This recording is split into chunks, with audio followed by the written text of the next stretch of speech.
BDPA Atlanta. Just giving you a quick background on BDPA Atlanta, and then we're going to jump into the session. I'll have John introduce himself, say a little bit about Matrix, and then introduce our esteemed panel here. BDPA Atlanta, we are a nonprofit membership organization that really focuses on three pillars of engagement. That's with our K through 12 STEM program, our collegiate program, and our professional program. Our K through 12 STEM program in Atlanta is what I would say is our staple program. We spend about 8 months of the year teaching full stack web development to students, basically preparing them for what they will experience in college, overcoming the fear of the weed out programming classes, and basically just giving them exposure that they possibly didn't have. One component for all of my security folks that are on the line that we sometimes struggle with is teaching the security concepts because majority of us, our discipline is in software development. So we can play with the best of them when it comes to developing applications, but that security mindset is not always top of mind. So if you'd be interested in volunteering or assisting with anything with our K through 12 program, feel free to reach out to Shanika Ward. She's on the line as well. And she'll be happy to get you pulled all the way in. And when I say all the way in, I mean all the way in. Our collegiate program, we're still growing that. Very similar to what we do with our professional group. We're looking to engage college students, provide mentorship and allyship with them just to ensure that they're receiving the right resources as they matriculate through college. So if that comes to resume reviews, mock interviews, introducing them to corporate affiliates, just doing whatever we can to pave a way for them to be successful in their career and hopefully be an example of what it means to give back to an organization. And then we hop onto our professional group.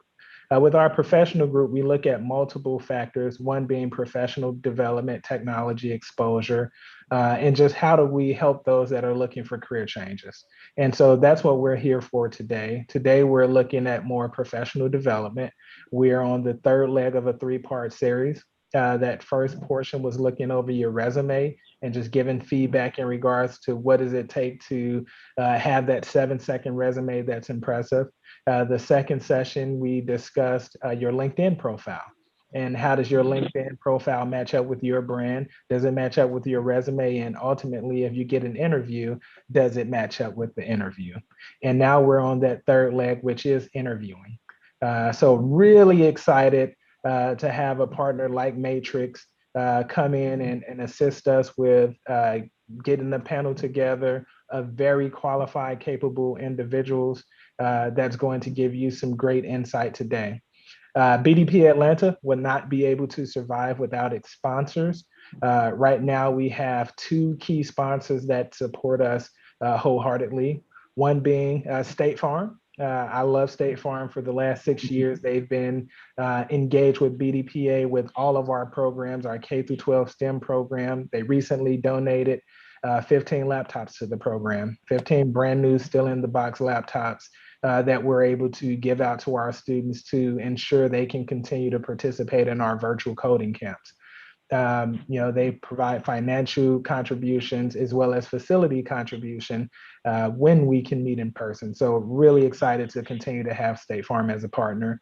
And Matrix over the last year and a half has come in and it's like they never were gone from BDPA, stepped in, assisted us in maturing our programs, getting in great speakers to assist us and just being a great thought partner for the organization. So we really appreciate that.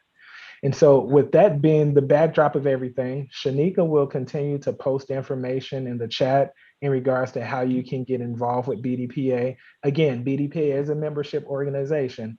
All of our sessions are free, but if you choose so, we invite you to become a member of BDPA. There are things that happen at the national level. We have an upcoming national conference that I would love to see all of you at. It's going to be great speakers there. We'll provide a link out to that as well. But definitely, if you're interested and you see something that excites you about BDPA today, or if you see something that you feel you can contribute to BDPA, I definitely encourage you to become a member. Membership is $100 for 1 year, $400 if you choose to do 5 years. And all of that money helps support the programs of both the local organization as well as the national organization. So again, I encourage you to consider becoming a member. Chicago, just because I know I have a Chicago person on the line, does have a BDPA chapter. And I'm sure they would love to engage the Chicago folks that are here. I would always love to have people join the Atlanta chapter. I don't care what city you live in, but for those cities that actually have BDPA chapters, I can definitely connect you with the leaders from those groups. So with that, once again, I am extremely, extremely excited to learn from this esteemed panel.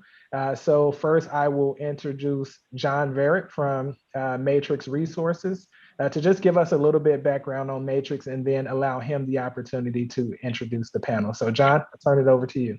That sounds great. Thanks, Victor. Yeah, we've been so happy to be back partnered with BDPA, and it's been a really fun year. So it should be a great session tonight. Before we launch into that, I'm going to just kind of plant a couple of seeds with everybody. So our next month's meeting should be of great interest, I think, to a lot of people.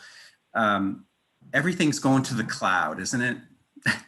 Every company that we work with, that we talk with, that we read about, they're all moving everything to the cloud. And so Victor and Shanika and I, we talked about, we'd like to kind of do things in multiple part segments. So we're going to shift from this segment that we're in right now, which is our final session here on interviewing, but it was resume, LinkedIn, and now interviewing. And now we're going to shift into cloud technologies. So next month, July 21st, third Wednesday of July, we have a senior director from Equifax that'll be sitting down, kind of a one-on-one type of conversation with Victor and just talking about their cloud journey. So it should be a great session. The lady that's joining us, her name is Ashleah Parrish, super person. I've known her for a long time, and will be a great one. So think about tuning in for that one next month. It should be good. So interviewing, goodness gracious. So isn't it, I think about someone that's as accomplished as Bridget, a PhD student, but even someone like that, like she's still a little bit uneasy about interviewing. She's got all of the things that you would want to have, I bet, and you're still a little bit uneasy. So this workshop's going to help. You're going to hear tips from Brian and Damien and Alvin that will help us all. So the other little seed that I'm going to plant right now, the guys are going to introduce themselves. They each have a small handful of tips that they want to share with everybody, and that's how we'll kick off the meeting. Then the back half of the meeting, what we'd like to do is offer up. This is a workshop, so if you're open to it, what we'd like to do is maybe have a couple of mock interviews. So right. So this is to get better. This is to help. So we'll lead the way with it too. So Damien was gracious enough to volunteer for a mock interview where Alvin's going to be a hiring manager, which he is, and Damien's going to be a candidate, and they're going to go through a mock interview, and so we can watch that. We can make commentary about it afterward, but that's what this is for you guys. So if you want to, we can just ask and answer questions in that section. We can have it be free form. If you want to give it a go and try to suit up and have Alvin interview you, he's a pretty nice guy, so I think he won't be too hard on you in the interview. But anyways, it should be great. So how about we get started here and just get everyone introduced. Alvin, you wanna kick it off and then hand it to Brian, and Brian hand it to Damien? Sure. So yeah, it's great to be with everyone tonight. My name is Alvin Sumter. I work at Qualitest. If you haven't heard of Qualitest, we're a pure play quality assurance and testing company. We're international with over 5,000 consultants worldwide. Our goal is we don't sell any products. We only sell service. We take companies through a transformational journey in their quality journey to help mature their testing and quality practices. So I interview a lot around the world, and I'm glad to be here. That's a little bit about me. I'm going to pass it over to Damien. I think it's Damien, right? Or Brian. Hot potato Brian. I can take it. Hey, Alvin, nice to meet you again. Okay. Hi, everybody. My name is Brian Easter. I am a senior technical recruiter with Matrix Resources. I've been with our company for the last 5 years. I interview people every day. Every day that I work, I'm interviewing people all the time. So it has been my sincere and an honest pleasure to partner with BDPA and hosting and participating in these events. And I just look forward to helping you guys, and anything I can do to help, please reach out to me on LinkedIn. I'd love to connect with you. And if you have any questions after this, please don't hesitate to call or reach out, okay? And with that, I'm going to turn it over to Damian McGee. Hi, everyone. As Brian just said, my name is Damian McGee. I just started at Delta Airlines about 2 weeks ago as a lead recruiter for finance and supply chain. But 5 years, the 5 years prior to that, I was doing mostly IT with consulting companies, agencies.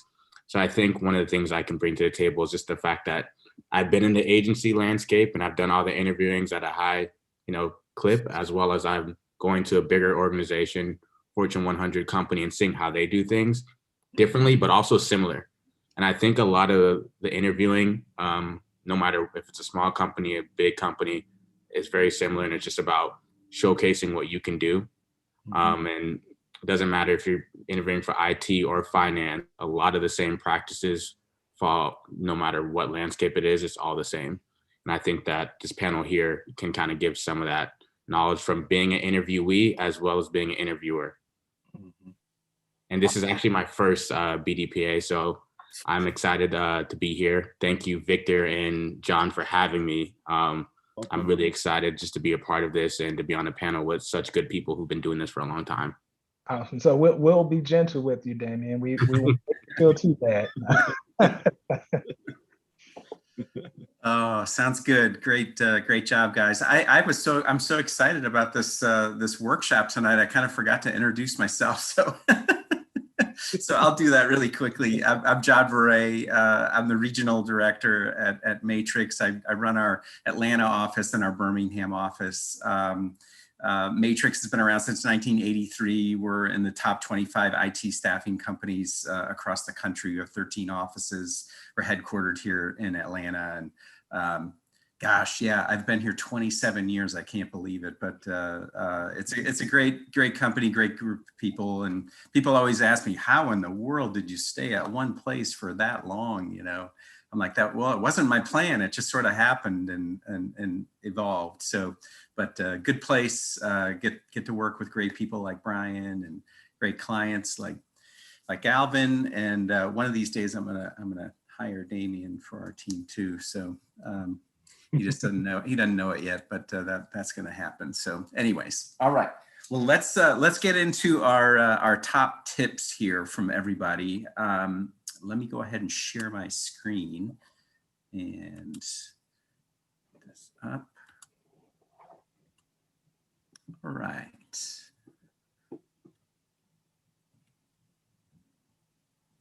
Brian. Yes. You're up. Okay. Okay, everybody. Again, welcome, and so glad everybody is here today. The three things that I want to touch on are preparing for a video interview, dress code, and prepare to ask good questions. If anything, number one, if anything COVID has taught us is that video is now king. So I have never had this many, 90% of the people that I submit, I do a video interview with them now. So when it comes to video interviewing, what I want you guys to do is please log in advance and test to make sure that your Zoom or your Teams is working. Also, don't be afraid to, or actually, I encourage you to do some practice video interviews and look at yourself and get comfortable looking into the camera, talking to people, and then and being comfortable on a video interview. This is going to be the wave of the future. For the most part, most of the people with so much remote work going on, this is how you're going to be interviewing for most for the future. So make sure that you practice interviewing on video. Don't be, if you can, record yourself, play it back, and look at it, and then make the necessary changes or adjustments. Okay. When it comes to interviewing on video, always, whenever you interview, you can never go wrong with dressing appropriately. If you want to wear a suit and tie, that's fine. If it's we are in the tech field, so a lot of times they'll say, well, no, we just wear jeans and a shirt. Well, you know what? You never get a second chance to make a first impression. So first impressions are very important. So just err on the side of caution. If it's a tech position, it's okay. Put, even just a regular college shirt and a tie, or just a college shirt or a blouse or whatever. But just make sure that you're very professional, and again, dress for the part. You can always, once you get it, if they say, hey, we just wear jeans here, fine, you can always adjust. Okay, but always when it comes to your very first interview, go with your best, and and dress the part. Okay. The last part, the third thing is, please be ready with questions, good questions. Make sure that you research the company. What do they do? Is there anything that they've done recently? Check out their stock price and any recent activity that the company has done. Have they acquired any new companies? Have they sold off a division, or have they been newly acquired? Anything that's new and relevant to the company. Also, have some questions about the position.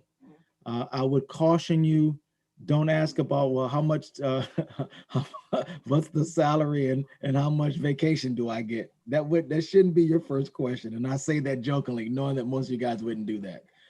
But no, seriously, think about it and have some really good questions about the position itself. And especially if it's a management role. And whatever the role, whenever you ask questions about the role that you're interviewing for, be prepared to toot your own horn. If there's something about the role that the interviewer tells you is important and you have that experience or skill level, don't hesitate to jump in, or make sure that they know, he or she knows that you have that experience and that expertise. If it's a management role, make sure you talk about your budget experience, hiring people, anything that's related to management. And again, just be prepared to jump in and to share your expertise and anything that you can do to toot your own horn to bolster your candidacy for the position. On that note, those are can we hover back on a couple of your points, because they're really important. I want to share a couple of things here, and I bet you Victor and then Alvin will probably want to chime in as well. But I'm going to tell a story about my daughter, so don't tell her I talked about her on this, but okay. I'll get to that second. But the questions, being prepared. I mean, I don't know how many all the years I've done this, companies, hiring managers, they want to know that you're interested, you know, that, and you have to demonstrate that. And the best way to demonstrate that you're interested is being prepared and the questions that you ask, you know, those good questions, like Brian was saying, like things like you ask, well, what is a good question? What's a, to me, one that's like right down, you know, right over the plate every time is one to talk about, well, what are some of the characteristics of the people in this role that are most successful? And they get to talk, the hiring manager gets to talk about their group. People like to talk about themselves, right? They like to talk about their team, their group. They've probably invested so much in their team and their group. So for them to talk about it, that's a good thing. You get them rolling and they feel good. You want them feeling good when they're with you. So let me tell you about the preparation thing. So both of my daughters go to Georgia Tech. They're engineers at Georgia Tech, very smart kids. And so my youngest is applying for an internship with BMW, and very interested in it, wants it, you know. So I coached her, I prepped her, all these things. And wouldn't you know it, Brian's very first point, there's so many in this age of COVID now, all these video platforms, there's a gazillion of them. So she's used to what they use most on campus at GT is called Blue Jeans. You know, we probably all use Teams, Microsoft Teams or Zoom, and there's still, you know, WebEx. And so BMW was using Skype. So business Skype. So she like opens up the invitation for the interview, and 1 minute, 60 seconds before the interview, she realizes I'm trying to open up this Skype thing and I don't have it downloaded on my computer yet. So she's like quickly, you know, frantically trying to download Skype for Business on her system, gets her all in a jitter. You know, she gets it done just in the nick of time, but she's like in a jitter now, not the frame of mind you want to be in, right? So, and she's not familiar with it either. So she's starting the interview. They kind of got going, and they're just like, "Hey, do you mind turning your video on?" Another good point too, right? I mean, you want to, when you're doing these video interviews, you can't be shy. You know, turn your video on. And so she's just like, oh my goodness, I thought I had it on. Sorry, I'm just not that familiar with Skype. You know, we use other tools here.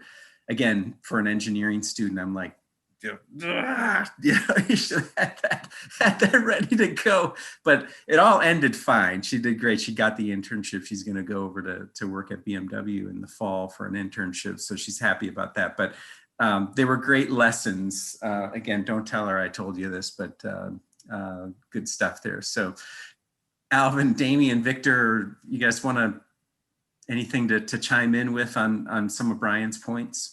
Yeah, definitely. You know, when it comes to interviewing, I always have a perspective, but I'll try to keep it strictly to these points because I don't want to take away from what Alvin and Damian will share on their slides. But the caution I have for you is, when asking questions, if it's something that you could have gathered from the job description or simple research, try to avoid asking that question, right? Because people may see that as you being someone that's not willing to dig for solutions, especially if it was very apparent in the job description. Now, when it comes to asking questions, you know, culture is always fair game. Quick wins. What are some things that I could possibly come in to do to assist the area today? Like that's always fair game. What's the roadmap for the next, 2 to 5 years? Because that shows that you want to be there long term, right? And you're not looking for a quick paycheck and getting out of Dodge. So those are always fair game, right? And of course, if you have something a little more intense, you can ask it. I would just say be careful sometimes, because even the hiring manager may not have the answer you're looking for. And sometimes when you make me feel not adequate or inadequate, it may just change the entire dynamic of the interview. Questions come at the end, so you want to make sure you close out on this thing. So just be mindful, but of course, have some very meaningful questions.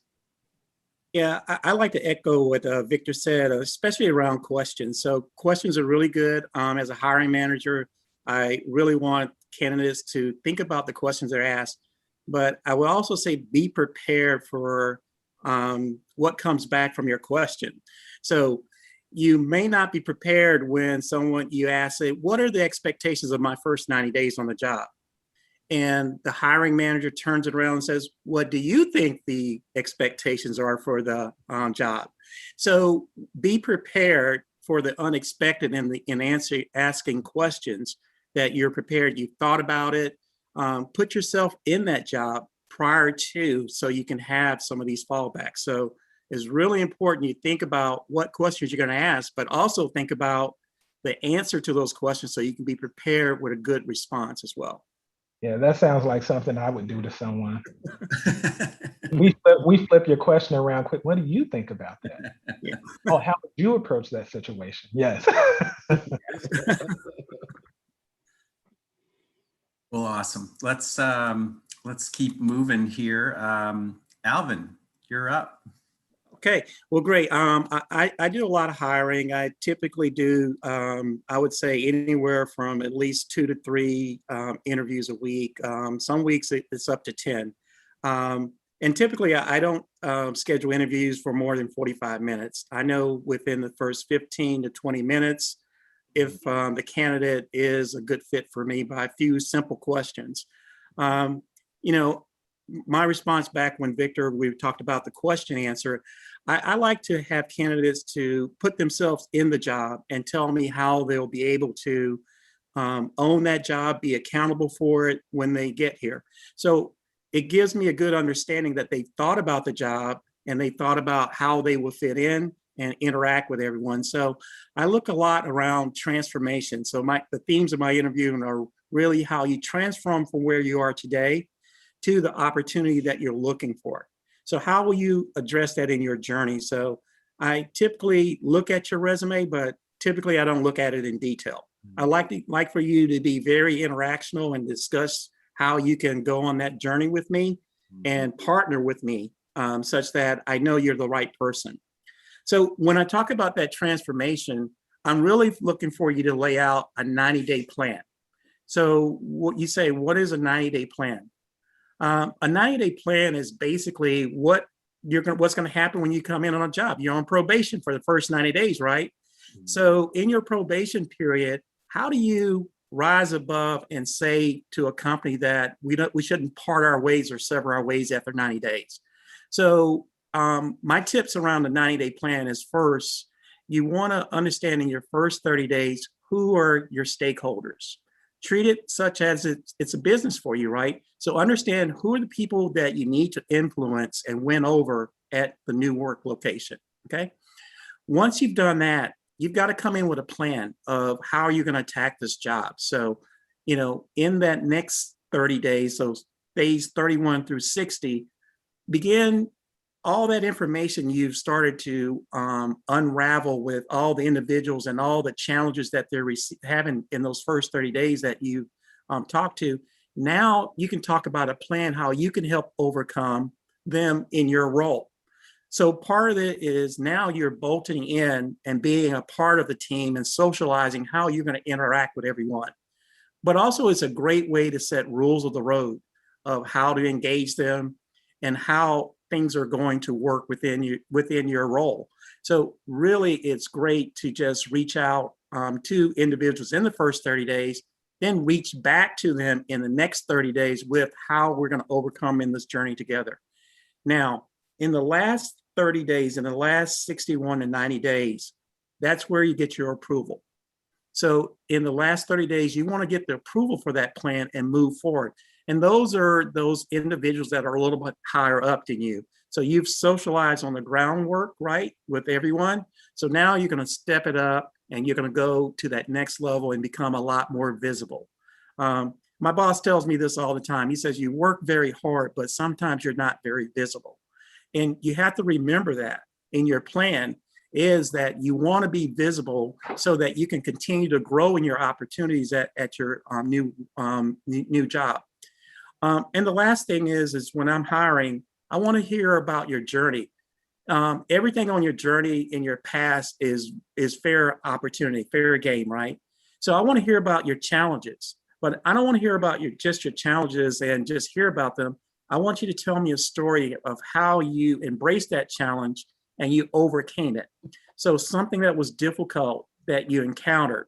It may be a people problem. Communication is one of the biggest issues that we have.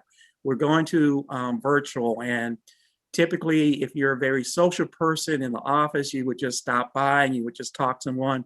But now you got to catch someone right at home. So you got to message them, and they may be hiding, virtually ghosting you. But honestly, you have to understand that communication is one of the areas really where we have one of the most difficult challenge. So in the interview, I want to hear how you overcame a challenge and made it into a positive, something that you can value and show others how you do. So those are my 3 top tips. Talk about your transformation from where you're at today, have that 90-day plan, and then talk about how you can overcome any challenge that they are. That way a hiring manager know that you're the right candidate and a fit for the job. Alvin, I think you just gave therapy sessions, coaching sessions, a lot of sessions all in one with the one statement: you work very hard, but you're not that visible. I understand this is an interviewing session, but I would not do that statement justice if I let it just sit out there. Yeah. I think this is an important piece for everyone online. Sometimes we just feel like, if I execute well, if I'm getting results, my career will somehow magically path itself out into the desired place I'd want to be, right? And for all of you on the line, I really wish you take that to heart and what it really means. Yes, getting results matter, right? But the way you present those results matter just as much, whether you're in an interview or you're actually doing the job. Like, people have to know you exist. If they don't, what's the value of it? You're working for someone else, right? And in working for someone else, there's a contract. You get a salary to produce results. I'm sure you want a greater salary, right? So you need that visibility. So I thought that was an amazing statement.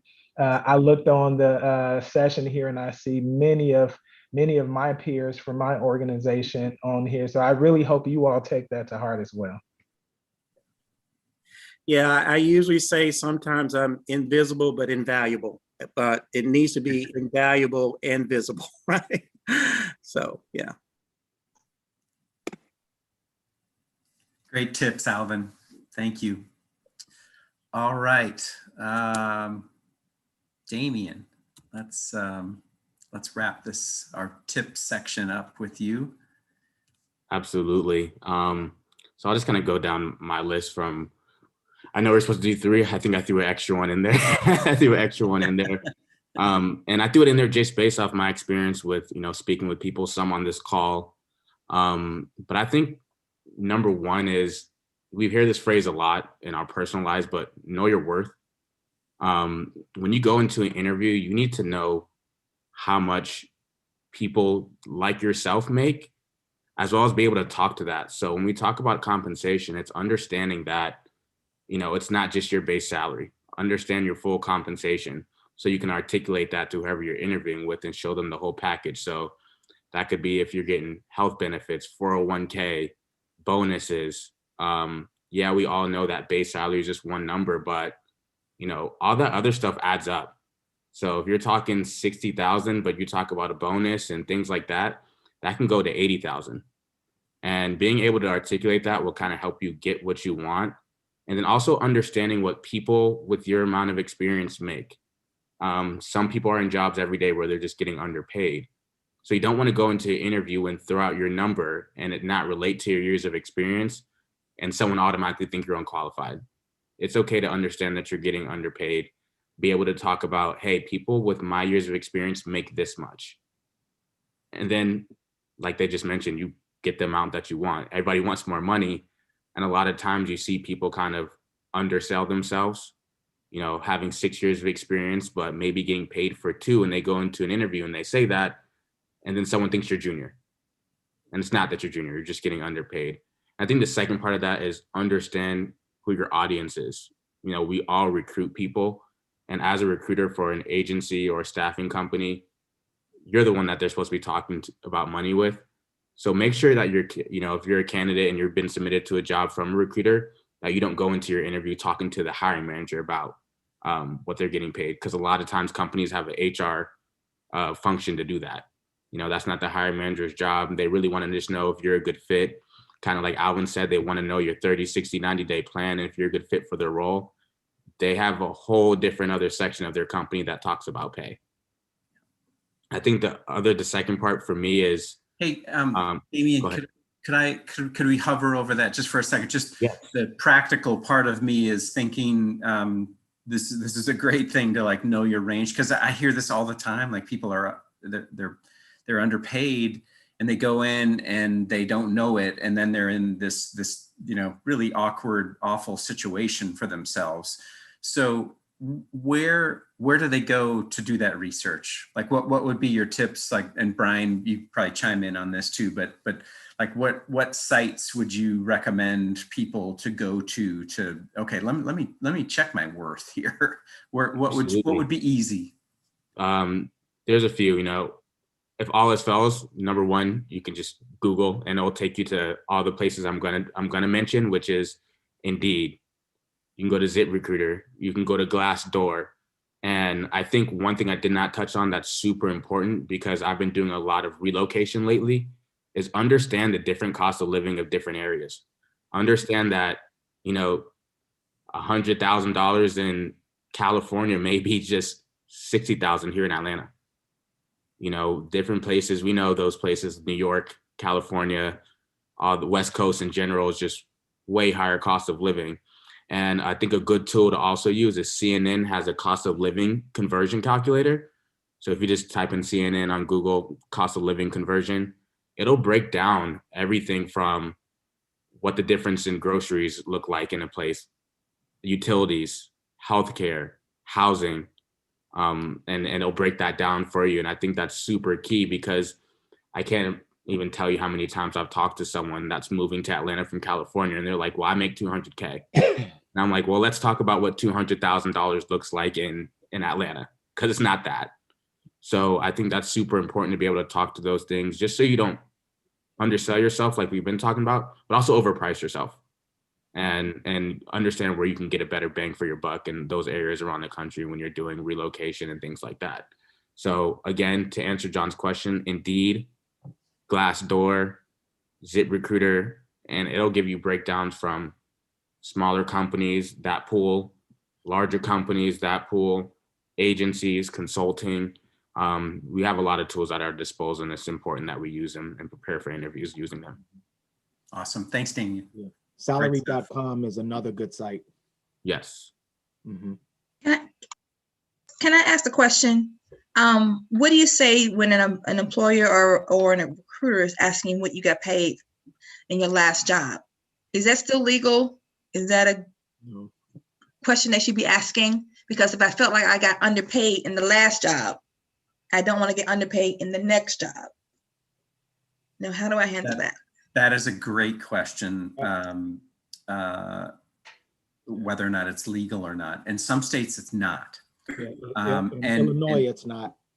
Yeah. In Illinois, it's illegal to ask that. What did you make in your last position? Yeah.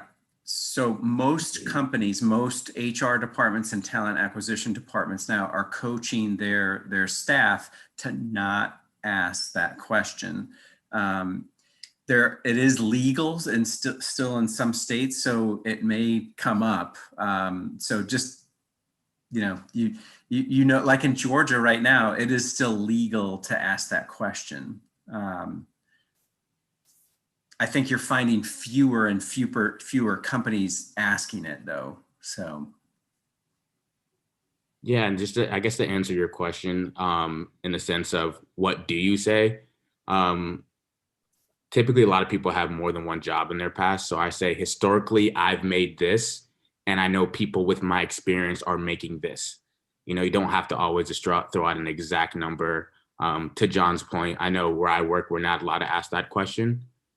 We're allowed to ask ranges, but we can't ask for an exact number of what you're making. But if you are asked that, just say, historically, I've made X, Y, Z, and I know historically people that have my amount of experience in this specific role make this. Yeah. And I think that kind of goes into our last question. If you just do your research and find out what people with that amount of experience make, you can kind of have those, I guess, educated answers to get back to them and kind of set the, expectation for them. And I'd also say if a recruiter or a company is asking you that question, I think you dial that in. That's interesting that you would ask me that, because most people don't. That may be, and may or may not be a place you want to work at. The market's pretty darn hot right now, so you have more power than you think oftentimes with that. So, yeah. I have a question relating to that. This is Tim Gaithers, by the way, in Detroit. Often when you apply for jobs online, there's often a field that asks for your present salary. And very often you can't put, how do I say, you can't leave it blank, or you can't put in verbiage. They want a number. How do you get around that? I'll take a stab at that. Again, I know a lot of companies, as far as like the back office part, which is when you're onboarding, they're not supposed to, they'll verify your employment, but they're not supposed to verify how much you're making. So I think it goes back to understanding what your price is. And if you're underpaid, it's okay to ask what you should deserve to be getting paid. So I would put the number that you deserve to be getting paid. So I would look up, for me, 6 years recruiter, what's that look like? And I'll put that number in, because whether you're getting the dollar amount, you can't put a price on good talent.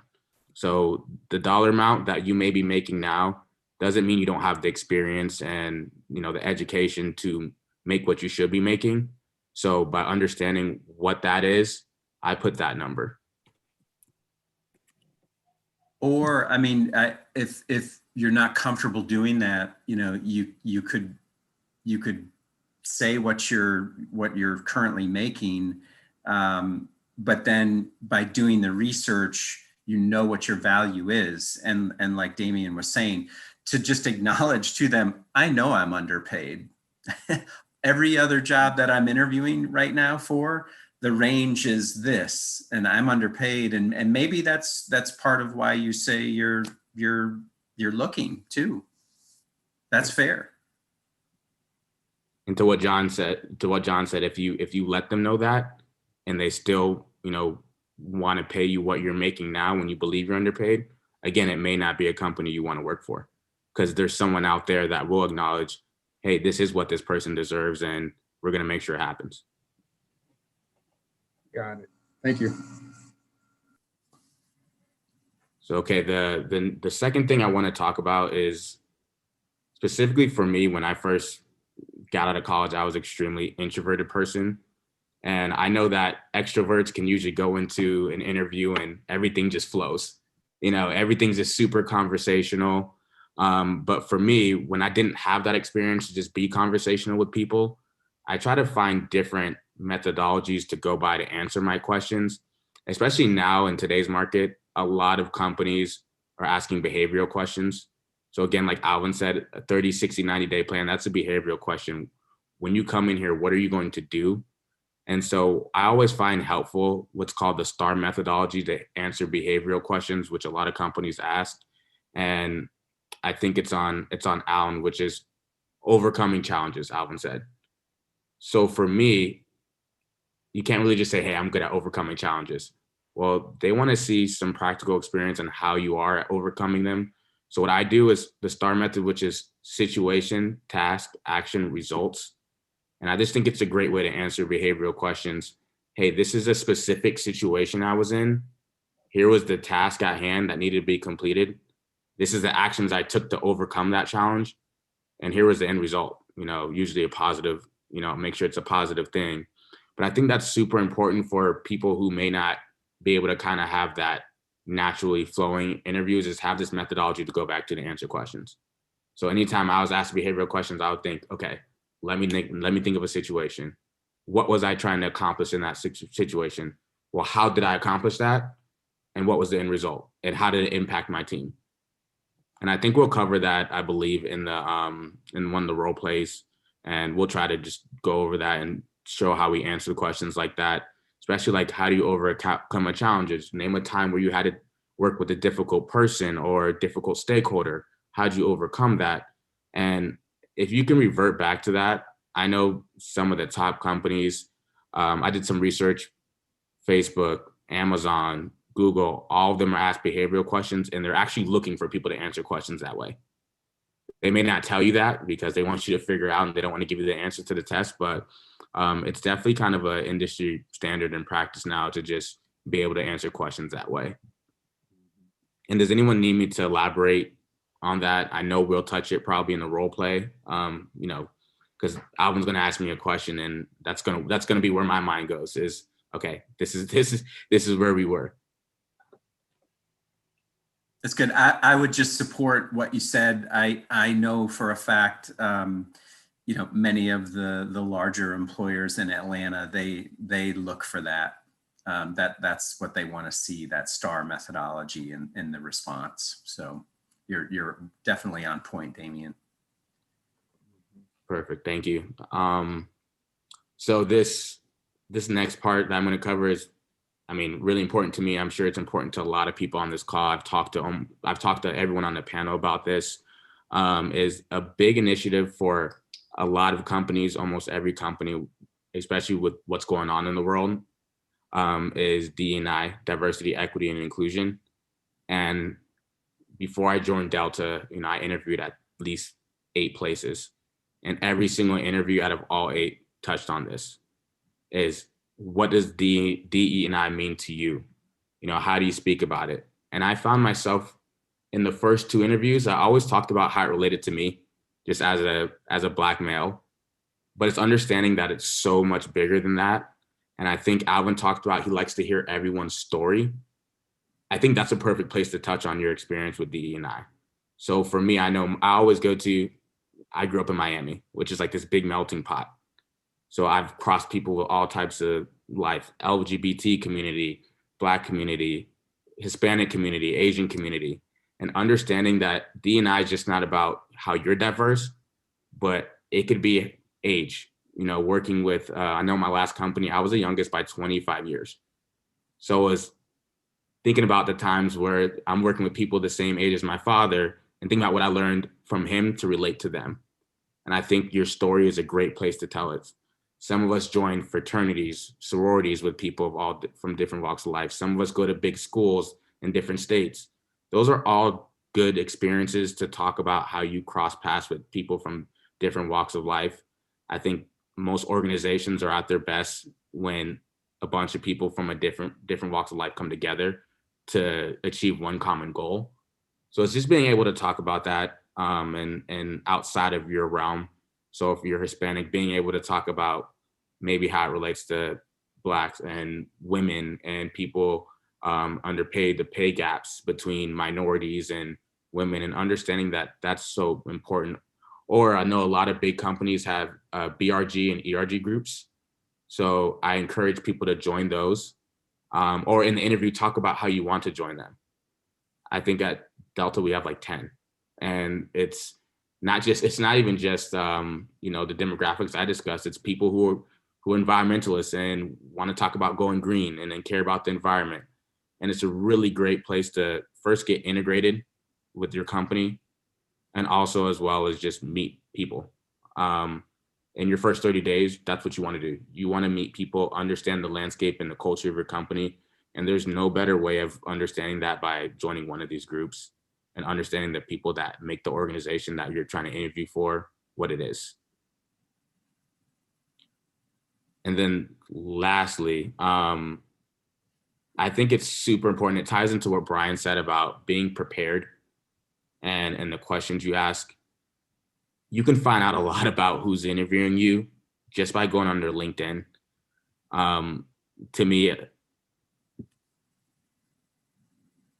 sorry, it went out for me. Can everyone still hear me? Yeah, sorry. I was just taking it off just to so we could just see you better. No, absolutely. But yeah, so what Brian said, when it comes to asking and being prepared and asking certain questions, you can find out so much by going on someone's LinkedIn. And you may find things in common. You went to the same school. You have mutual connections.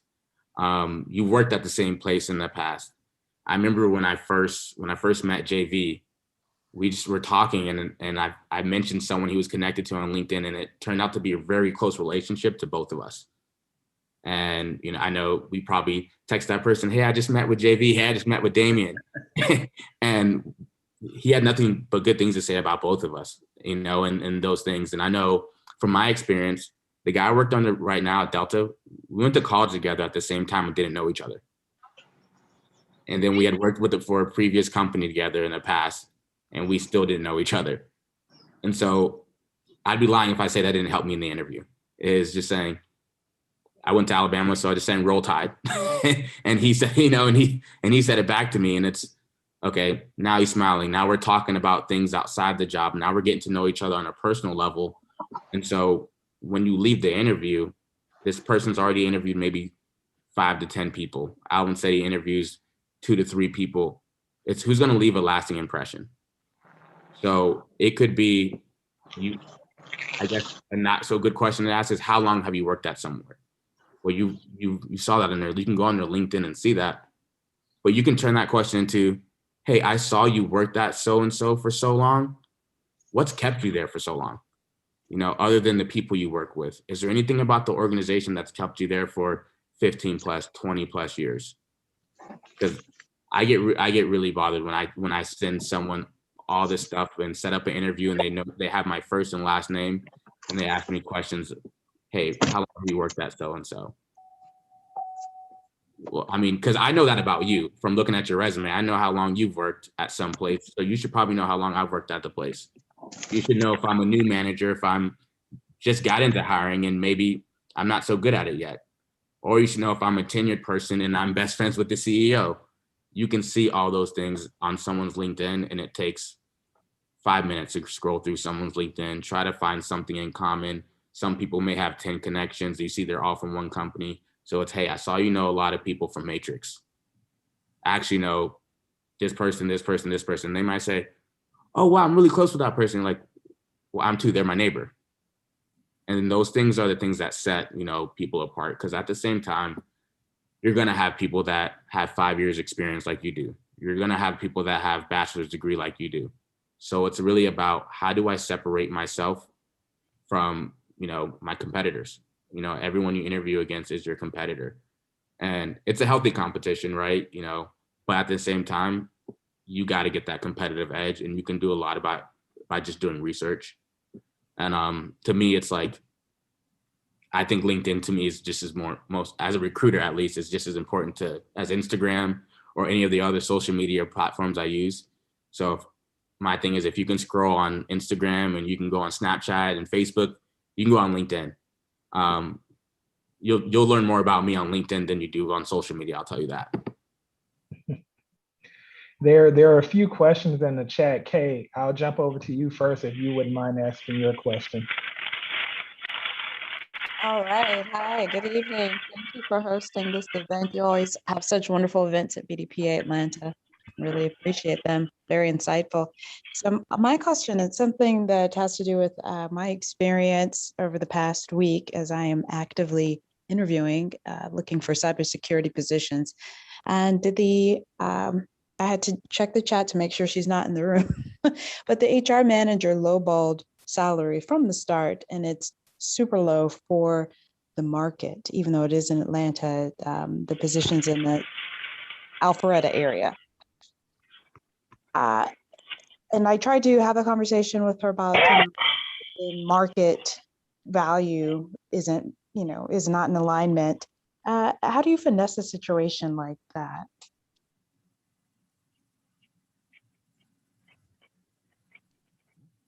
I'm a proponent in just being honest about it. If you've done your research and you know what the market is bearing, and if that particular company is offering lower than that, and that's not within your salary requirements, it's okay to say thank you, but no thank you. Your time is valuable. Yeah, I agree. Yeah, I agree with Brian. You know, if you get that from the beginning, there may be something else with the company, you know, so there may be some restrictions for hiring this position that they can't go any higher. So to Brian's point, sometimes, you know, you may need to come back around when there's another opportunity and go this one. But if you've done your research on some of the sites that Damon mentioned, like Glassdoor, salary.com, and such, you know, always talk about the range and what the market, and that you can then go back and point to the data that's on your resume. I've had escalating responsibilities, and if they don't bite, there probably is something else that they're not telling you that they can't tell you because the company just cannot go beyond that salary. So it's not always you. Sometimes it's just the boundaries that the hiring manager has. Yeah, and I would say, you know, the important piece that was called out here is be open, be transparent, be willing to have the conversation. Sometimes, depending on what company you're operating with, there's a disparity between what the HR individual can do versus what the hiring manager can do. Right. And sometimes those conversations are not taking place early enough in the process to be able to indicate how high an individual can go on salary based on what you see from the skill the person is bringing in.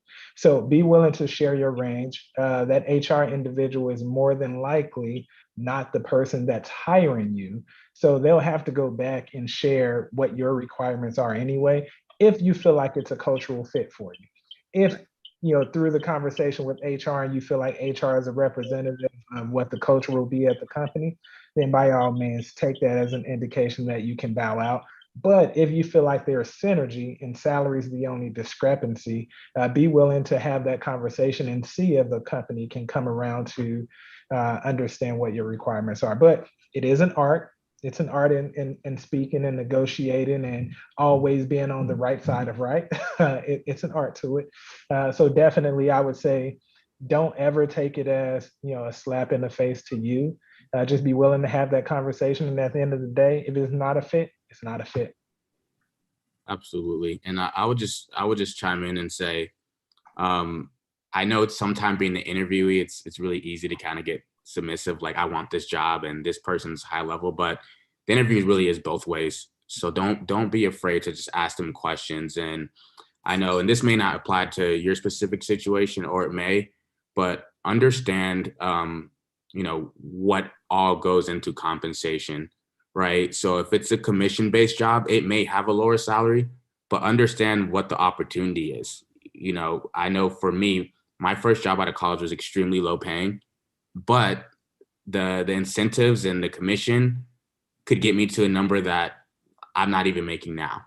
So it's really understanding that, as well as, like everyone said, you know, if it's just not a fit, just walk away. You know your worth, you know what you deserve, and you know what you're capable of. I don't think anyone knows that better than you. So if you kind of see those back and forths aren't going anywhere, it's okay to say, hey, this might not be the right fit for me. And then you may go somewhere else, and then another job that's higher than the one you're interviewing for at that company, you may still end up at that company. I know some places we get profit sharing and we give equity. And so I start asking a lot of questions. How long does it take certain people to get to that number? What's the average it takes people to get to that number? Okay, you say there's profit sharing. Well, what does that look like? On average, what have you guys paid out? Because especially in the pandemic, most people weren't paying a lot of profits at all.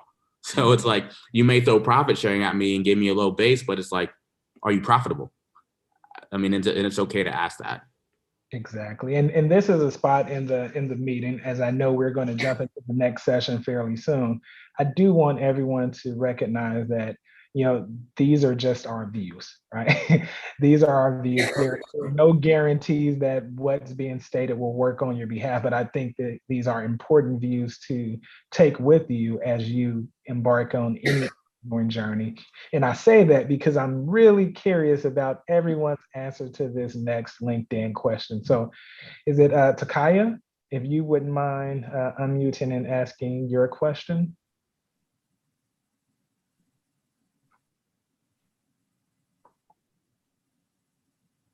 And I am an extrovert, so sometimes silence kills me. So I'll give you another second because I don't want to jump in and steal your thunder before I ask your question. No, I can't. No, we can't hear you. Okay, you're driving. Yes. I'll go ahead and ask the question for you because I do not want you to get in the wreck on my behalf. Okay, so when researching your interviewers via LinkedIn, should we change privacy setting to anonymous before researching? Let's jump in on that. Let's dig in. Who's going to be the first to take that? All right, Damien. I'm super passionate about LinkedIn, and just I'm such an analytical person, so I do research all the time. And like Victor said, this is just our opinions. You know, there's no right or wrong way to do it. But me personally, I don't want it to be on private because here's my thing. So many people are visual now, and when I can put a face to a name, and if I'm interviewing 5 people and only one of them looked at my LinkedIn, I'm going to remember that one person. And first, to me, I'm a very glass half full type person. So I'm like, that shows that person cared. I'm not going to think that person's like a stalker or anything. I'm going to think that person cared enough to do their due diligence, look at who they're interviewing with, understand what I do. Cause I think that's a big piece in the first 30 days is you got to understand what we do and why you're here.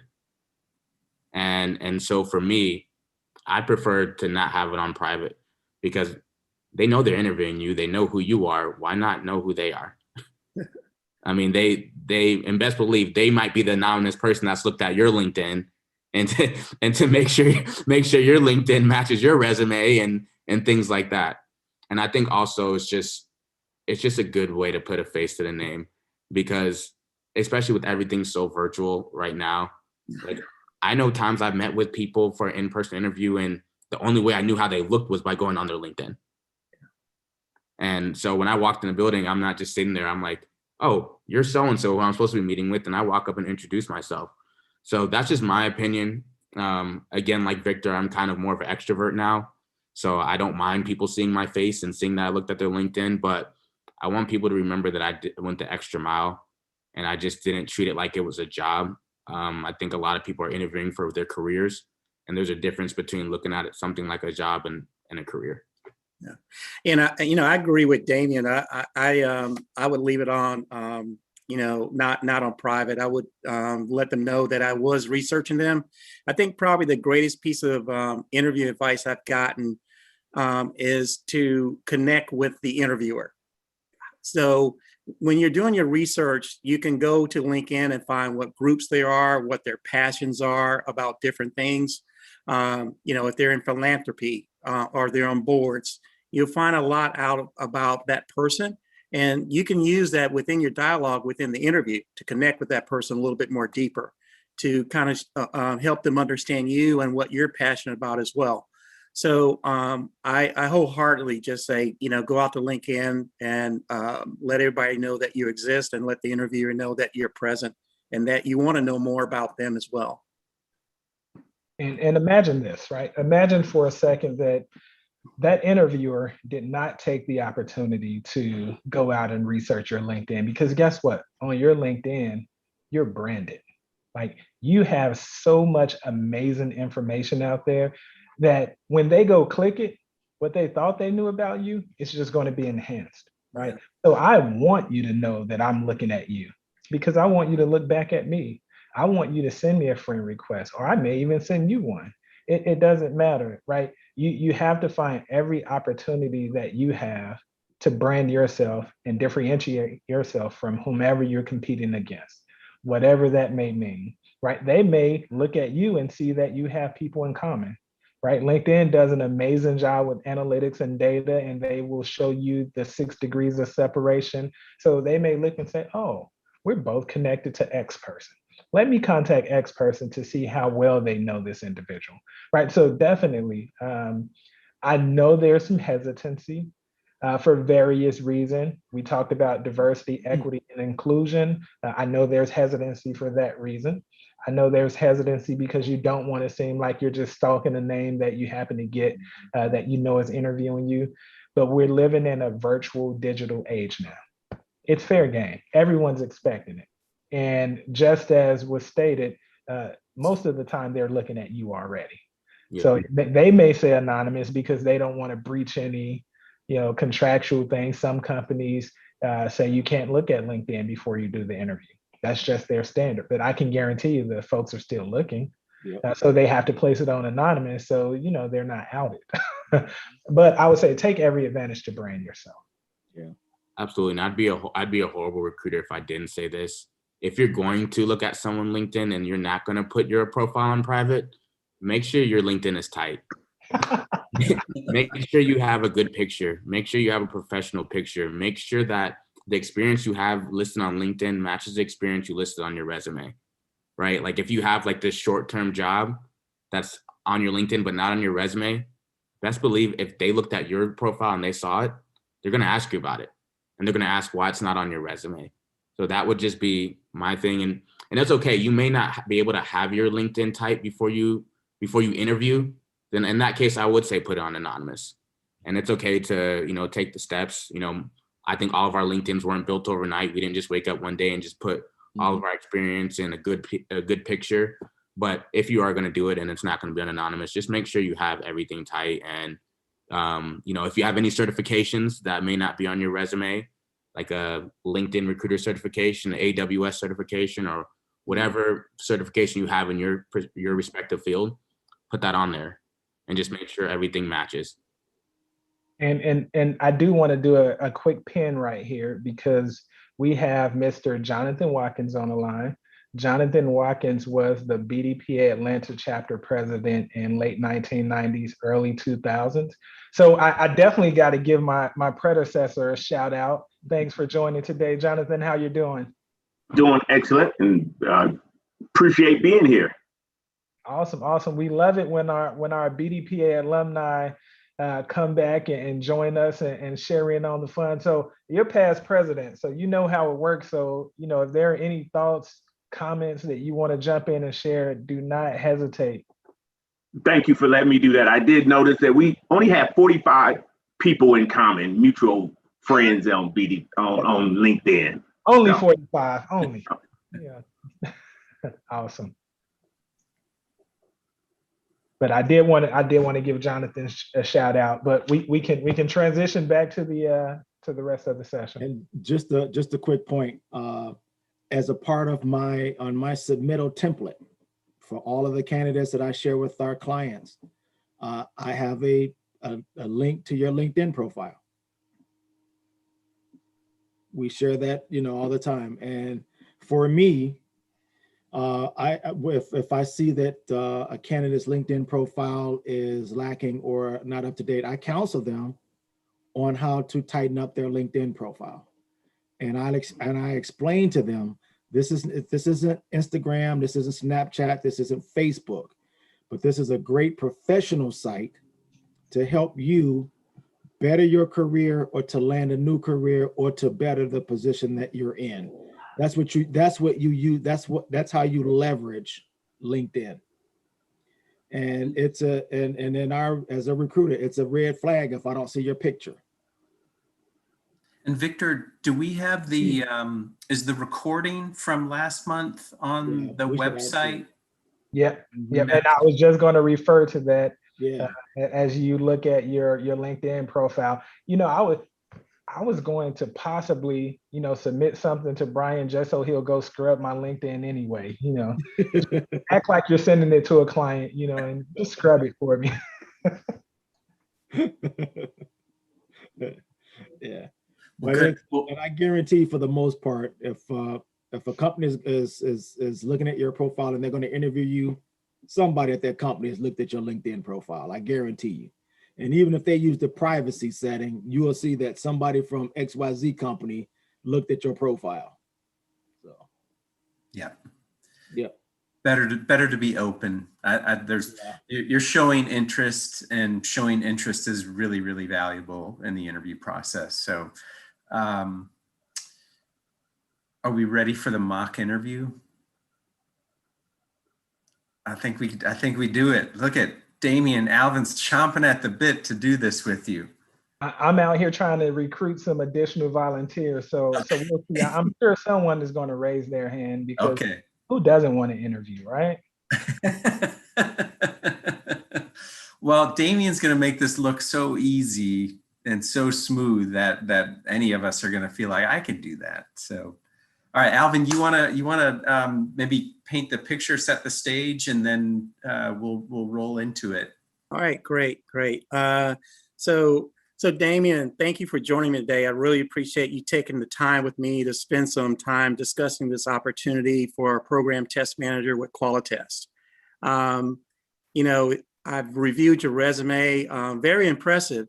And, you know, as I was looking through it, I just kind of wondered, why would you feel you're a good fit for this role?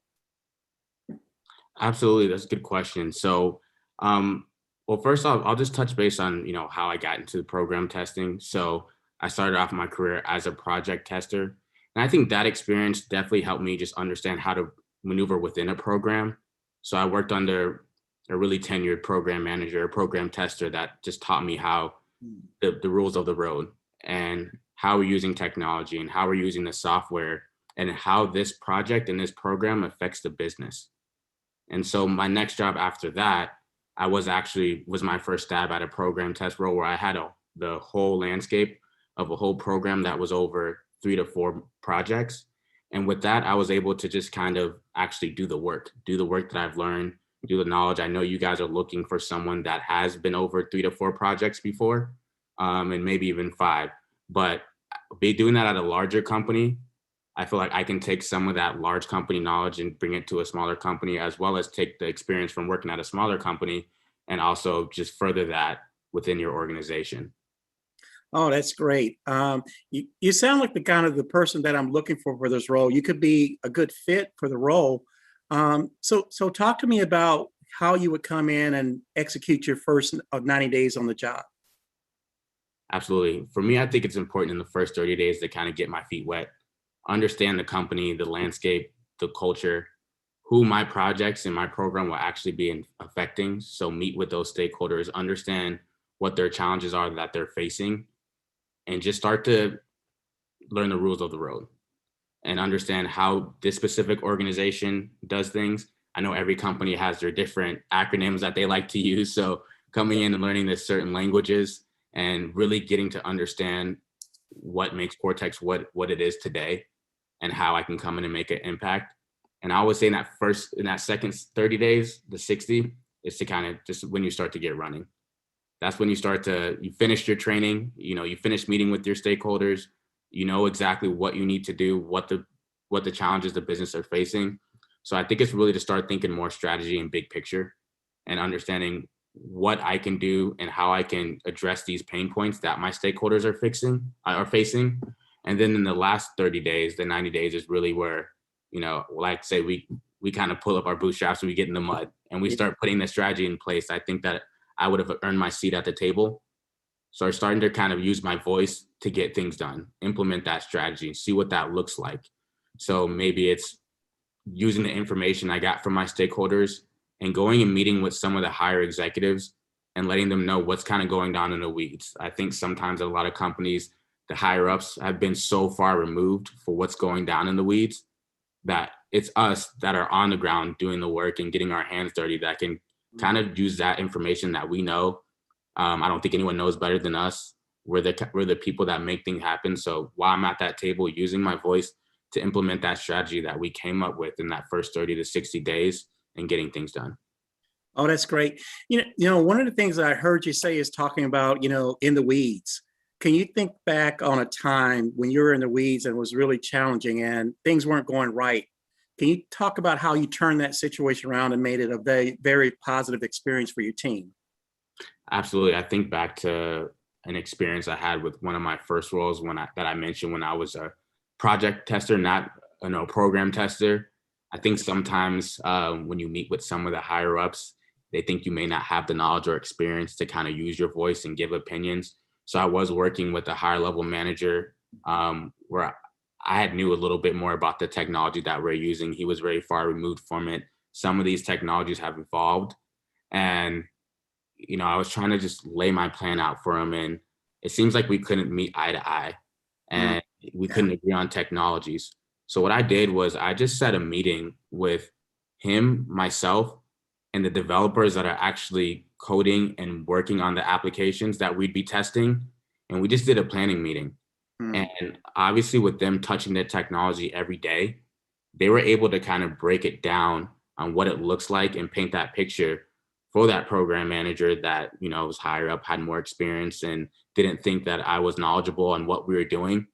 And after that meeting, just by setting that meeting and having the developers talk to technology opposed to what I was looked at as a functional project tester, when he was looking for more of a software tester, it was able to kind of paint that picture. And I brought in people that were extremely knowledgeable. It also didn't make it seem like it was just my opinion. It was the opinions of a team, and it was a really collaborative meeting. And we were able to kind of get our end goal, which was get the technologies that we really needed and show him why we needed these technologies and what it would do for his business as far as saving money, being more efficient, getting these applications tested faster. Instead of a 60-day turnaround, we turned it to a 30-day turnaround. Right.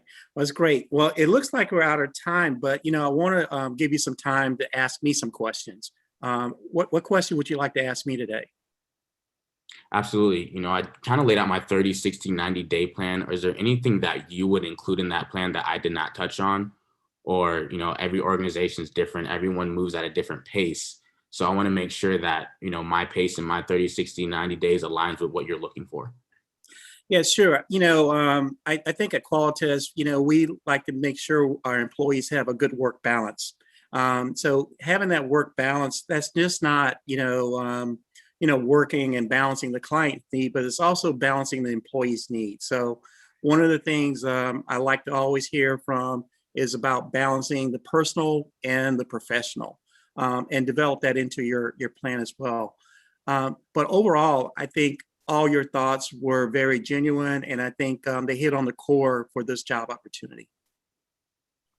Absolutely. Another question I would ask is, obviously as a program tester and someone who's been in this world for a long time, I only think testing, but who else does our team touch? Any cross-divisional interaction? Yeah. Who do we interface with, and how does the work I'll be doing impact other teams? That's a really good question. I've been testing over 20 plus years in this industry. And one of the things I've learned is that you can't do it alone. And at the heart of that question is that quality is everybody's responsibility. It's not just your responsibility, but as a program test manager, you need to help and bring everyone along on that journey. Not just the developers, the project managers, the business analysts, the junior testers, the managers and the leaders, but also there's other areas of expertise around service management when the tickets come in, right? For bugs that have been produced by the project that may have been missed. So making sure that you can pull them in and show the value of your work, and also show some of the key learnings. So when there is a problem, they can fall back on your work and utilize those materials. So when I think about quality and testing, it's everybody's responsibility. And I think one of the responsibility for this role for you is to show everyone in the organization how that can be everyone's, not just your role as well. Absolutely. And I think those are the only questions that you gave me a lot of great detail and the expectations of the role. But if I do come up with anything else, do you mind if I reach out to you and shoot a question your way? Sure. Yeah. And always I like to talk about next steps in this opportunity. So if you have any additional question, please reach out to our people and talent department and ask them any questions. But if you have anything specific with me, you can go through them as well and provide those questions, that I'm more than happy to respond within 24 hours to your questions and answers. Also, just kind of let you know, this is the first stage in this interview. The next step is we'll be paring it down to the top 3 candidates within the next 2 weeks. And from there, you can reach out to our people and talent, just so you're aware in the timeline that you're working with. The last thing I'd like to say, if anything changes with your situation, please update us such that we are aware of what's going on with you, because you were selected as one of our candidates, and we'd like to partner with you in this opportunity. With that said, I'd like to just close out and thank you for your time today. It's been a very pleasant experience, and I wish you well and hope we have more opportunities to converse. Absolutely. And actually, I did think of one more question. Sure. Is as far as timeline you mentioned. Yes. Are you okay with me putting in a 2-week standard notice, to my current employer? I don't want to burn any bridges. So I just want to make sure that aligns with your timeline from when an offer comes out. Sure. Within the timeline we're working, that's currently no problem. I usually expect that with someone that is already seeking to make a job change and a transition. Awesome. Well, thank you for your time, Alvin. I'll make sure to follow up with you if I have anything additional, and I look forward to next steps. All right, great. You have a great rest of your day. Take care. You too. Bye-bye. Not a hard act to follow, right? It's been a while since I role played, but I hope it was up to par. Yeah. That was excellent. That was excellent. Brian, Victor, you want to start off with some of your thoughts on, what did you like? Would you have done anything differently? I like how Damien, I always counsel people to do that. I like how you said, what would I be doing? Who do we touch? You're talking to him like you're a member of the team. Yeah. Love that. Okay.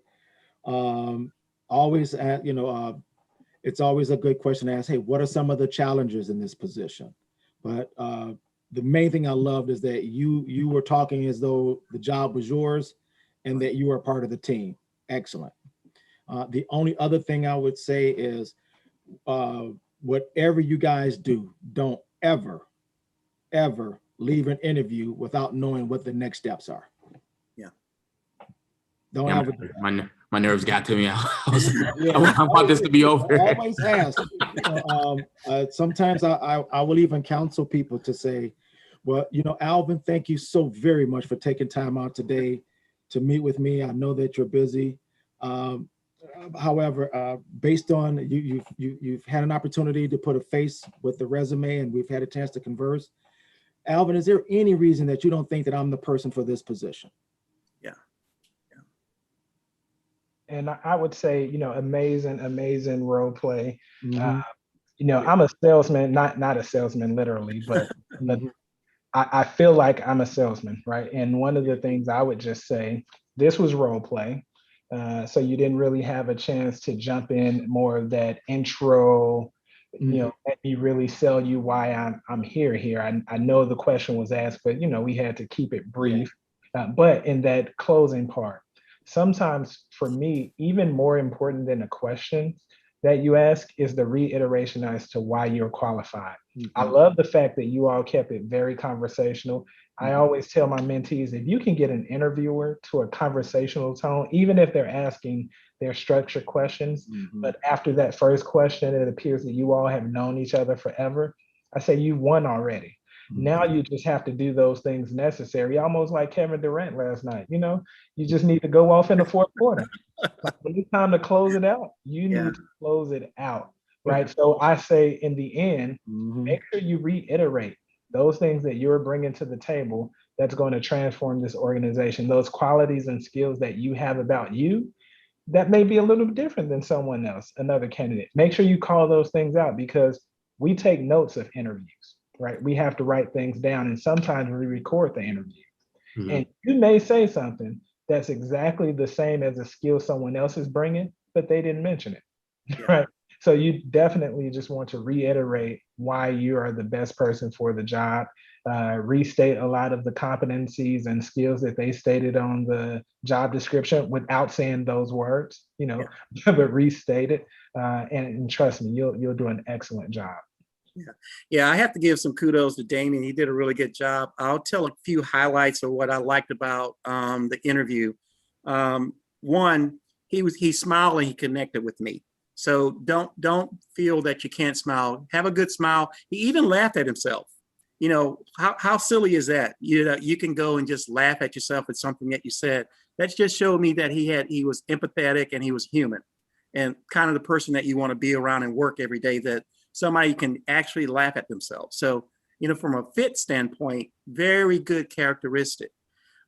Secondly, when he talked about what he would do when he got into the job, one of the other techniques, I call it a 90-day plan, but a lot of people use crawl, walk, run. He talked about how he would crawl first. He's going to start out slow. He's going to get a little bit faster, and then he's going to really execute and get to his plan. So not just 90-day plan, but you can use a crawl, walk, run approach and talk through that very simplistic way. And after you crawl, walk, and run, we say you fly. And you're running with speed, right? You're up in the air. You're at 25,000 feet or 50,000 feet. You're going to Europe, and you're on your way. And just the last thing, the very good story that he had. Always have a good story to tell. He talked about how he worked with executives and leaders, and he was able to bring everybody to the table. Very D&I good characteristics. When you talk about D&I, that's a very good characteristic because he brought all walks of the organization together that are very diverse in thinking. People that think as upper managers, people that thought as developers, from the management and business analysts. He brought all those people together and worked it out within the team. And he talked through that story. So have a good story to talk through. Those would be the things. And, you know, and that story just showed a very good teamwork and collaborative spirit that he had. So when you can show those things and in the interview the hiring manager can connect with you, you've got the job.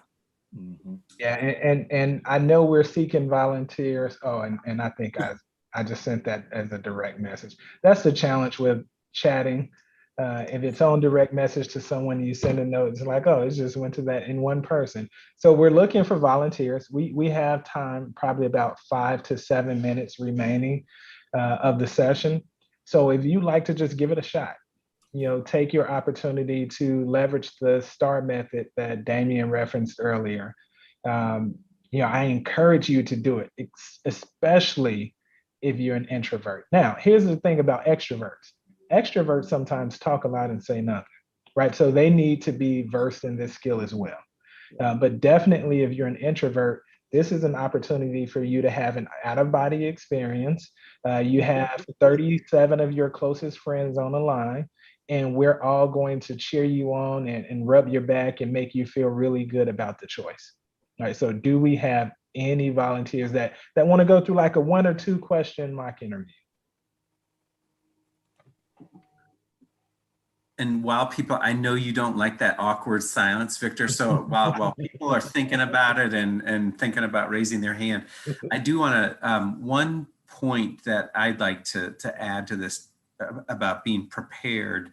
You know, there's certain questions that are always going to be asked, and you want to have, you don't want to come across as too scripted with it, but you want to know your response to that question. Hey, tell me about yourself. Have that down, have that, like you should be able to do that in 45 seconds, be concise, but be human. Also, the other one that's always going to happen, every single interview, tell me your strengths and tell me your weaknesses. I don't have any weaknesses. And that's, you know, and a lot of interviewers won't use the word weakness. I never do. I'll always just say, what are your areas of improvement? But I would even encourage, if a hiring manager did say weakness, I would respond back with, hey, you know, the areas that I'm working on to get better are these. I wouldn't call it a weakness. But those happen 95% of every interview. Those 2 questions are asked. So you want to, that's where talking about like building your confidence up, like coming into the interview and you know, being in your stride with it, knowing that, hey, I'm going to get asked these questions and I'm going to crush these because I know exactly what I'm going to say and I've practiced them. That puts you in just good frame of mind to keep going. So, yeah. You know, one other thing, JV, that I would mention, a lot of times you'll hear in an interview that the question will be asked, how do you influence others? And, you know, think about that, what they're really asking you. How do you influence others? Really, they're asking you, how do you overcome conflict? So how do you convince someone if you had loggerheads with someone? So think about that in another way. Influence and talks about conflict. So we're always at conflict. That's a good point. One other tip that I would share, and I know we're probably a little over time here, but I think this is important too. Sometimes we ramble, right? You don't want to ramble. And a good way to finish a response is to do a pre-close. So to answer the question and then ask the person, did I give you enough information? Was that what you were looking for? Like cue it up for them to say, yeah, you did. And that was a good response or whatever. You might just get that from them, or you've made them pause and maybe you were off, you know, and by asking them, you know, hey, did I answer that? Is that what you were looking for? It gives you an opportunity to course correct if you need to, where if you don't ask that, you might never get that. And that might have been the most important question in the whole interview. So to do that, to do that throughout the interview is very important. Hey, JV, do you mind if I chime in? I'm a self-critic. So one thing that Brian touched on is you always want to know next steps, and you always want to know timeline. Especially if you have other irons in the fire, meaning other interviews going on. You want to know if this is the job you want to know when they're going to make that decision. But one thing my dad always told me is make sure you're listening to people and not just hearing them. You know, when you hear someone, things go through one ear and out the other. So a lot of times when speaking to Alvin, I would say, oh, you mentioned XYZ, and then use my follow-up question just to let him know I'm listening. Right. And then the last thing, I know I should have ended with next steps, but what I ended with that I do like is to mention with is it okay if I have additional questions to reach out to you? Yeah. Because not all some companies have their processes, how they like to do things, but a lot of times if a manager says you can reach out to them directly, that usually means they like you. Because if they don't, they'll say, well, you can reach out to your recruiter, or you can funnel your question through this person. Yeah. And so you can't put all the secrets out there, man. Somebody may ping me and I'm like, oh yeah, I'll just connect you with this person. No, and something that we didn't touch on because, you know, Damien did such an amazing job at, you know, fielding the questions. We didn't have an opportunity to see what it's like when somebody does not answer the question appropriately. And John mentioned rambling. It's very important. And I would say this, I don't believe in pet peeves, but I'm going to call it that. Be very specific about your answer. Like try not to generalize unless you have not had that experience, and you have to generalize because you want them to know your thought process. Mm-hmm. Otherwise, have an actual situation that you can point to. And there are some times where you may want to say, you know, in general, this is how I would handle it if you feel like you have to give more breadth. And then you say a specific example is X. But most of the time, have that specific example. I've said in way too many interviews where people talk around a situation and I never know exactly what they would do in the situation because they're not giving me an example. Right. Yeah. I think as I was listening to the interviews, though, I've known the interviews, they might ask 4 questions within the one time frame. So I didn't see that here, but for me, I don't remember all the 4 questions, right? So a lot of times I have to say, you know, give me grace. I'm going to answer the first 2, and then you might have to repeat the next 2. I'm just that type of person. And at our company, we tend to have 4 questions bundled up, and they want you to answer all 4 questions. So you're not only nervous, and then a lot of them don't want you to write. So I remember going to an interview with a portfolio, and the interviewer came in and closed the portfolio. In other words, no notes, no nothing, whatever you took, I just want to talk to you. Yeah, and I would say to that point, if you know you're going to take notes, now in the virtual environment, or if you desire to write, make that statement up front to see what that response is going to be. Because if you ask me a 4-part question and you don't expect me to take notes, you're probably going to get a bad answer in return. And I'm listening to you. It's just I'm nervous. I hear a lot of things in my head, and I'm not going to recall everything exactly. But you're spot on, Lisa. And those 3-4-part questions are somewhat a challenge. But to your credit, to have the courage in an interview to say, you know what, I remembered the first 2 parts, but can you remind me of what the other 2 parts were? Just be honest. Important. Right. And Lisa, and to what Victor said, it's you doing that is just showing them your thought process, and kind of makes people check themselves. The interviewer check themselves. I did just ask 4 questions, and I'm going to get 4 different answers. And then, because a lot of times if you don't check them, they're going to think you're the one that's all over the place. But it's really because they asked 4 different questions and they're all over the place. So like you said, like Victor said, you having that courage to kind of set expectations. Hey, I'm going to answer the first 2 and we can go back to the second 2. It lets them know, hey, I'm not all over the place. I'm concise. And one other secret for you all, as I've done plenty of interviews, when I find someone that I like, sometimes as the interviewer, I get a little nervous because I'm like, I don't want to screw this up and lose this person. Like, this person is amazing. So if I do something stupid and mess it up, it's going to be on me. So no, it's a 2-way street, right? You're looking to impress, but trust me, that interviewer, the reason they're interviewing you, because it's something about your profile that stood out to them, and they see you as a potential fit within their organization. So definitely use that as your leverage. And it's okay to take notes. Okay. Oh, yeah, I take plenty of notes. Take notes. It's okay. And you can even ask the interviewer, hey, if it's okay with you, I'm just going to take some notes just to make sure that I don't miss anything. Yeah. And it's okay. But, you're interviewing those guys as well. Okay. So don't, they have leverage, but, you're the resource, or you're the one that's going to solve the problem. So it's okay to take notes. So, and whenever possible, take notes. Especially in this virtual world. Yeah. When like I tell people, hey, if I'm looking off to the side, it's because I'm looking at my notebook. Yeah. I know a lot of people get really weird on these virtual interviews about you looking off, and they think that you're not paying attention, but it's like somebody else is giving you an answer. Yeah, right. It's like you just don't see my notebook right here, but I'm over here.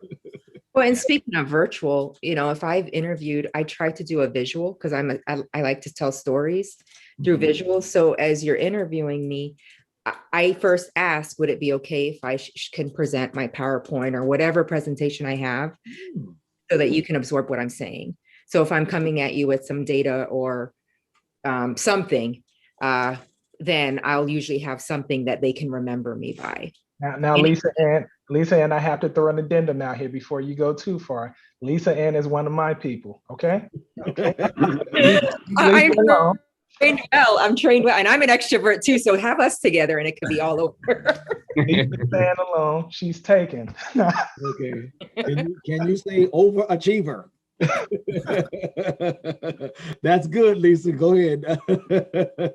just how can I stand out? And then the last thing, something that I have not done well at, is the thank you afterwards. I don't know how to do that anymore, right? Because we're virtual and LinkedIn, and I don't know if you send a formal thank you or you don't. So Damien, in your case, after you interviewed, would you send a formal thank you to everybody, or? Yeah, absolutely. Absolutely. I mean, I think one of the most valuable things in life is time. And anytime you interview, it's your time, it's their time. I think it's important to thank people for their time. And I think the thank you note is actually a great place to address anything you may have missed in the interview, or to reiterate, because they might have talked to 2 candidates after you, your experience and why you'd be a good fit for the role. And I think it's kind of a good way to ask for the role. I know I would be a good fit to your team because of my experience XYZ, and what you touched on in the interview in XYZ. I've had this experience that aligns directly to that. Or, hey, I know you asked me this in the interview and I did not know the answer to that, but I did the research and this is what I found. And I think that's we're not all know-it-alls, and we may not know everything. And some people just have these rigorous interviews where they ask these extreme questions, but it's okay to say, hey, I don't know that, but after we get off this call, I'm going to go find out, and I'm going to go check it out. And then you follow up with that thank you note. Humility is refreshing. You know, Really, have that vulnerability, you know, it's a good thing. You know, you don't want to not know anything at all, but you know, opportunities where you can humble yourself and say, you know what, I don't know that, but just given my skill set, you know, I'm sure I could learn it. I'm sure I could pick up on that skill. And absolutely. And if it's like a multi-step interview, I address everyone individual. I mean, not everyone's one person. You've talked to different people about different things. So I enjoyed our conversation about this. I enjoyed you sharing this. You know, I don't like to do one big email blast to the 5 people panel interview I've done. And it's not personable. And it's just, to me, it's just not best practice. A lot of times, if there's an interview team, the team members will share with each other the thank you notes that are sent. So if they're all the same, that doesn't look good. If they're customized, you took the time to customize each one and point something out, that looks good. So, yeah. Awesome. Well, it's been a very, very engaging session. Alvin, Brian, Damian, John, thank you once again. As we close out, you know, our 3-part series again, the first session was on resumes, second session was on LinkedIn profile and branding. And now we get to close it out with this amazing panel going through the interviewing process. I could not have asked for a better outcome. Shanika provided a link in the notes section where you can go on and see the videos. Of course, if you search BDPA Atlanta on YouTube, you'll be able to get to some of the videos, but you can also go directly via our atlantabdpa.org website. Go to the videos. It's like a link on the main page that will take you to the videos, and you'll be able to catch up on what you missed. Each section built upon the prior section. So I definitely believe if you didn't have the opportunity to participate in those, it is worth the wait. And so before I do the official close and turn it over to Shanika for comments, I just want to go down the line. Is there a quick 15-second comment that each of you would like to give on interviewing to leave the participants with? I'll start. I'll just say, you know, be yourself, be comfortable, be engaging, do your research before, and make sure you make that connection. It's your one time, it's kind of like a first date, right? So you always want to go out with your best foot forward. So, you know, put your best foot forward, do your research, and engage the interviewer.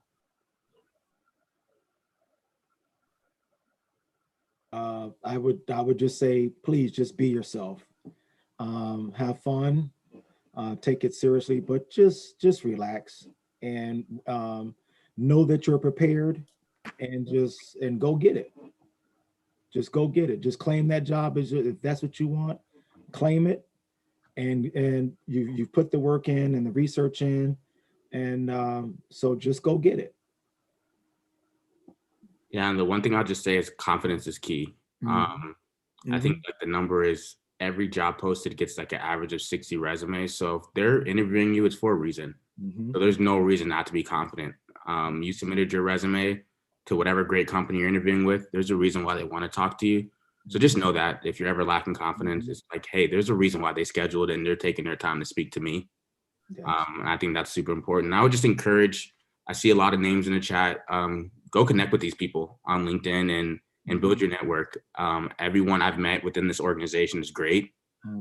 And these are all people I want to know. I want to stay in touch with Brian, Alvin, JV, and Victor. So please go connect with all of us and everyone in this chat whose name you see. Yeah, and I'll say I agree with everything that was just said there.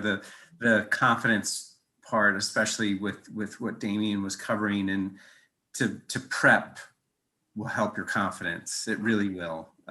You will be in a much better place if you just prepare, have those common questions, have your story ready. Your confidence is going to be there. I know the workshop, it was really centered, the intent of it was really to be centered around the candidate's perspective. But I know that we have, with 40 some people on the call. Some of you were hiring managers. So I hope you picked up on, sometimes when you hear so much on the other side, you can learn, well, maybe these would be good questions for me to ask as an interviewer. That where Victor said, when you reach that point halfway through the interview and you're like, oh my God, this is my candidate, this is my person. I just don't want to screw this up. So hopefully you learn some things from how Alvin asked questions, some of the things that Victor covered as well. Having that perspective, we're in a very tight market right now. Resources are in demand. Yes. And it's, you need to be attractive to the candidate community as a hiring manager, and know that they have choices, they have options, and you've got to sell your opportunity in a way that, hey, they've got multiple interviews. Why would they come to you? So you got to be thinking that way. So Victor, thanks so much for having us. Oh, definitely. And I'll close us out with this. If you're an extrovert, take an opportunity to actually listen, right? Because sometimes you begin to answer questions that were not asked, and sometimes you talk too much, right? Interviewers love to hear themselves talk as well. So give them the opportunity to share more with you. If you are an introvert, 45 minutes to an hour, that's all we ask. Step outside of yourself for just a moment and give the best of yourself, because this is something that can set you up for the rest of your life. All right. So to be committed for that 45 minutes to 1 hour for something that can last you 10 to 30 years, it's well worth the wait. And the last piece I would say is you are well worth it, right? No matter whether or not a company chooses to hire you or you decline an offer, understand that you are the prize. You are the gem. You are the diamond. All right. Always walk away with your head high, knowing you put forth your best effort. And if it was for you, it's for you. All right. So with that, excited. Thank you all for joining. I'm going to turn it over to Shanika for closing remarks, but I would be remiss if I didn't just say thank you to this amazing panel for providing all these gems to our organization. I definitely appreciate it. Shanika, over to you. Sure. Thank you, Victor. Yeah, echoing Victor, thank you, John and panelists for delivering content this evening. So just heads up for July, we should have some sessions coming up in July, so keep a lookout for that. I know over the evening, I pasted some links to our social media and to our website. If I need to share those again, feel free to reach out to me on LinkedIn, or scroll up in the chat. I know earlier when the session started, there was a question around, or I guess just a thought around anxiety. So I hope that this session kind of helped ease some anxiety for those that are currently interviewing. And for volunteer opportunities, again, if you are interested in volunteering with BDPA Atlanta, again, feel free to reach out to me or Victor. We'll plug you in. So thanks everyone for joining. We'll close out here for the evening. Thank you. Thank you. Thanks, everybody. Bye. Thank you. Have a great night, everyone. All right. Great job. Thank you. Thank you. Great job, Thank Alvin. you. Thank you. Okay. Thank you. Take care.